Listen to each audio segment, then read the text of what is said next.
Hello and welcome. आपका एक बार फिर से स्वागत है स्पोर्ट्स क्रेजी पे। मैं हिमांशु द्विवेदी आपके साथ फिर से एक बार सुबह जुड़ चुका हूँ कुछ मैचेस के बारे में बात करने के लिए, कुछ इंटरेस्टिंग फैक्ट्स जो मैच में हमें देखने को मिले उस बारे में बात करने के लिए, या ऑन द फील्ड या ऑफ द फील्ड क्रिकेट के मैदान में जो कुछ भी चल रहा है इस वीडियो में मैं आपको उससे रूबरू करवाऊंगा।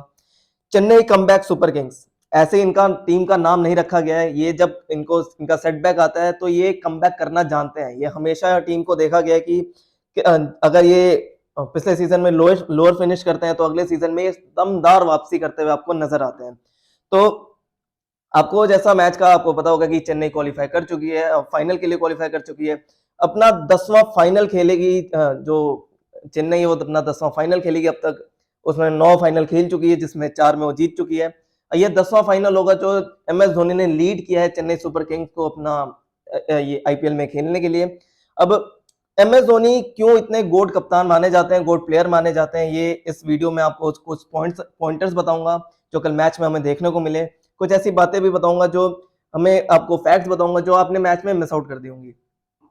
तो जैसा सबसे पहले मैं आपको बताऊं कि कल चेन्नई और गुजरात के बीच में क्वालिफायर 1 खेला गया, चेपॉक के मैदान पे खेला गया था। फेवर थोड़े चेन्नई के पास फेवर ये था कि उनके पास होम ग्राउंड का एक एडवांटेज था, पर गुजरात के पास हेड टू हेड मैचेस में 3-0 की बढ़त थी चेन्नई के ऊपर। तो कल कुछ कह रहे थे कि कुछ लोग कह रहे थे कि चेन्नई के ऊपर पलड़ा भारी रहेगा गुजरात का, पर ऐसा देखने को मिला। धोनी की कप्तानी के आगे हार्दिक पांड्या के जो बैट्समैन है या हार्दिक पांड्या भी कुछ कमाल कर नहीं पाए। गुरु और चेले की जो ये एक टकरार हुई थी उसमें गुरु की जीत हुई और गुरु ने फाइनल में प्रवेश किया अपनी टीम को लेके। तो कुछ मैचेस की आपको मैं बात बताऊं तो कल टॉस जीता हार्दिक पांड्या ने। उन्होंने बॉलिंग की जो उनका एक स्ट्रॉन्ग पॉइंट रहा है। कल 2 फैक्टर्स देखे जा रहे थे कि जो गुजरात टाइटंस है वो चेज में बहुत अच्छी है और सेकंड इनिंग्स में ड्यू भी देखने को मिलेगी। पर सूझबूझ भरी वाली शुरुआत की वापस ऋतुराज और डेवन कॉनवे ने। हमने हमेशा देखा है कि ये जो जोड़ी है ये चेन्नई को अच्छी शुरुआत देती है, एक बेस सेट करके देती है मिडिल ऑर्डर बैट्समैन के लिए जो आके उस पर कैपिटलाइज करते हैं। कल हालांकि ज्यादा मिडिल ऑर्डर कुछ खास चला नहीं, सबने थोड़े थोड़े कंट्रीब्यूशन दिए और 172 रन बनाए इन्होंने पूरे 20 ओवर में। बात करें गुजरात की बैटिंग की तो गुजरात 157 रन पे ऑल आउट हो गई। अब तक की गुजरात टाइटंस के हिस्ट्री में पहली बार हुआ है कि गुजरात टाइटंस ऑल आउट हुई है। जी हाँ, आपको सुनने में लगेगा कि अब तक ये गुजरात कभी ऑल आउट नहीं हुई थी। कल चौथी बार वो चेज नहीं कर पाए हैं, पहली बार वो ऑल आउट हो गए। तो हार्दिक पांड्या को थोड़ा बैठ कर सोचना होगा कि क्या उन्होंने गलतियां की, ताकि जब क्वालिफायर 2 खेला जाएगा अहमदाबाद में तो मुंबई या जो उनकी भाई की जो टीम है लखनऊ, उनसे उनसे वो कैसे निपटेंगे और फाइनल में जगह बनाएंगे। चलिए वो बात की बात है, पहले आपको कल के मैच में धोनी की कप्तानी के बारे में बात करते हैं हम। धोनी एज अ कैप्टन कोई बीट नहीं कर सकता आईपीएल में, ये मेरा खुद का मानना है और बहुत सारे फैंस का मानना है। कल बहुत सारे ऐसे हमें इंसिडेंट और किस्से देखने को मिले जो कि दर्शाते भी हैं कि क्यों एमएस धोनी को captain cool and master mind कहा जाता है। जी हाँ, पहले में जब धोनी ने पोस्ट मैच प्रेजेंटेशन में कहा कि धोनी एक अनोइंग कैप्टन है।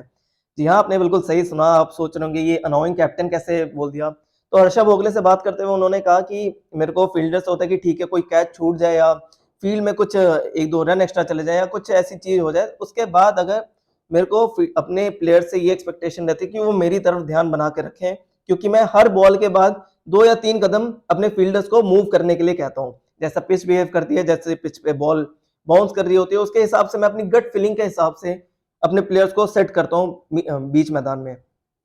कल इसी के ऊपर एक किस्सा देखने को मिला जब आपके जो बॉलिंग कर रहे थे, तीक्ष्णा बॉलिंग कर रहे थे, तो हार्दिक पांड्या के लिए फील्ड सेट की गई थी। तो लेफ्ट में आपके लेग साइड में रविंद्र जडेजा खड़े थे।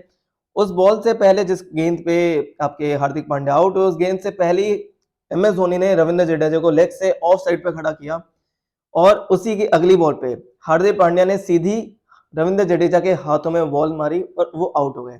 ऐसे ही हमें एक दो और किस्से देखने को मिले कि जडेजा को बॉलिंग चेंज, जो जडेजा के बॉलिंग चेंजेस हो रहे थे वो जडेजा को कैसे उन्होंने ओवर दिए। कल उन्होंने 5 ही गेंदबाज का यूज किया। ऐसा हमें लगता है कि वो मोइन अली को शायद ओवर दे सकते थे या किसी और खिलाड़ी को ओवर दे सकते थे, पर उन्होंने कल 5 ही गेंदबाज का यूज किया।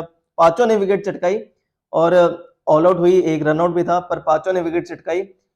और उसके साथ एक जब आपको जडेजा ने जो मेन एक मिलर को आउट किया, जैसे उनकी बॉल उनकी ग्रिप कर रही थी, जो रविंद्र जडेजा की बॉल थी वो टर्न अच्छा शार्प टर्न ले रही थी, तो मिलर के सामने जडेजा को लाना एक बहुत अच्छा मूव था, जो कि एक काम भी आया। वो मिलर खुद बिल्कुल हैरान रह गए थे कि बॉल कैसे टर्न हुई, ये किस एंगल से बॉल टर्न हो गई, वो खड़े होकर थोड़ी देर शॉक में रह गए थे। एम एस धोनी ने तारीफ भी की जडेजा की कि जडेजा को हल्की सी भी थोड़ी सी भी अगर मदद मिलती है सरफेस से तो एक बहुत अच्छा एसेट है हमारे लिए, जो हमेशा हर बात पे एक डिलीवर करके देते हैं।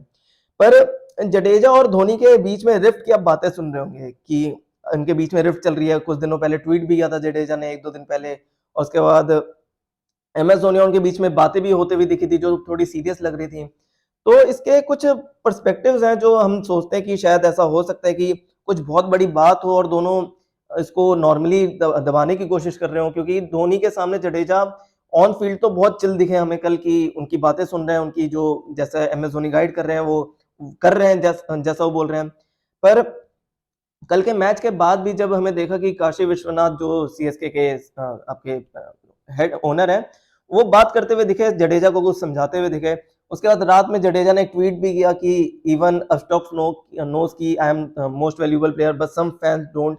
तो ये क्या हो सकता है कि उनको फैन से नाराज है या मैनेजमेंट से नाराज है, क्योंकि अब आगे आने वाले टाइम में अगर धोनी रिटायर होते हैं तो 2 से 3 प्लेयर ऐसे कोर प्लेयर्स हैं जो कि सीएसके को संभाल सकते हैं, जिसमें एक रविंद्र जडेजा आपके सबसे मेन प्लेयर साबित होते हैं। जडेजा को सबसे ज्यादा पैसे देकर रिटेन भी किया हुआ है चेन्नई ने, जब पिछले साल रिटेंशन हुई थी। तो कुछ कड़वाहट हमें शायद देखने को मिल रही है कि हो सकता है कि कुछ बड़ी बात अंदर चल रही हो, पर ऑन द फील्ड वो ऐसा शो कर नहीं रहे हैं कि उनके बीच में ऐसा कुछ हो नहीं रहा। तो ये एक देखने की बात होगी कि क्या जडेजा और सीएसके के बीच में सब ठीक है, शायद सीजन खत्म हो तो उसके बाद हमें कुछ क्लैरिटी मिले, क्योंकि शायद हो सकता है जडेजा इस बात से भी नाराज हो कि फैंस उनके आउट होने का वेट करते रहते हैं, उनके वो अच्छा खेल रहे होते हैं तब भी कहते हैं कि ठीक है आप आउट होइए, धोनी को आने का मौका दीजिए।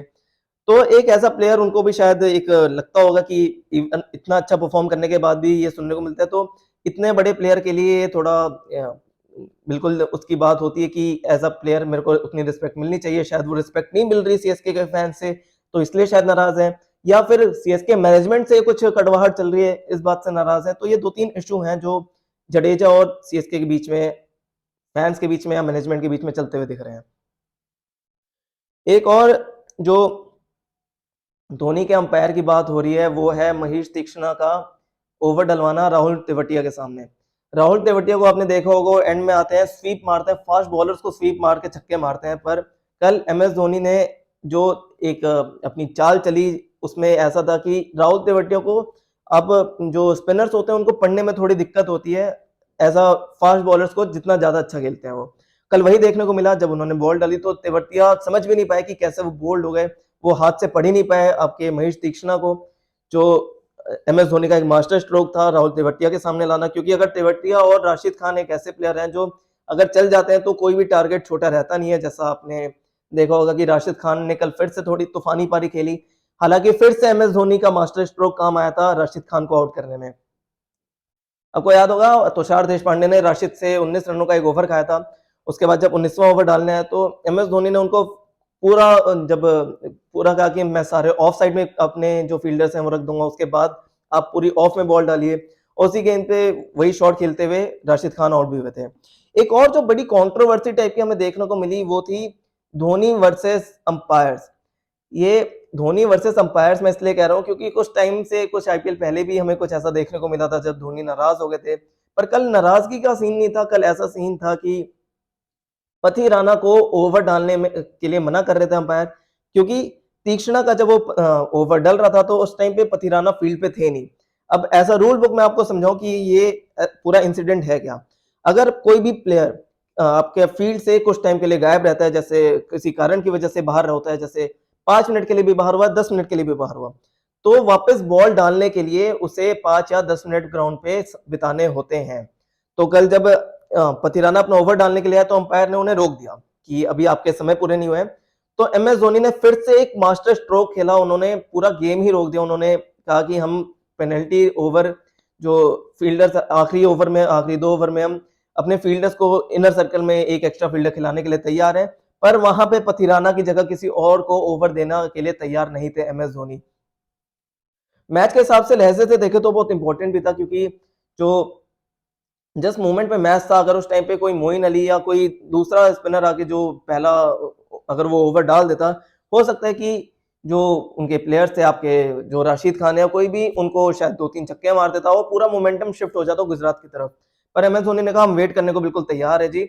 और ये जो बड़े बड़े एक्सपर्ट्स कह रहे हैं कि एम एस धोनी ने गलत किया है, नहीं किया है, मेरी बात सुनिए, ये पूरा रूल बुक के अंदर है। आप जब अश्विन का वो आपको याद होगा बटलर के अगेंस्ट जब उन्होंने मैनकन किया था, उसके बाद जो रूल बुक के अंदर है, बस आप स्पिरिट ऑफ गेम अगर कर लीजिए तो ऐसा नहीं है कि वहां खिलाड़ी जीतने के लिए जाते हैं। और एम एस धोनी इतने बड़े कप्तान जिन्होंने 3-3 आईसीसी ट्रॉफी जिता रखी है, he knows everything, how to handle each and every situation.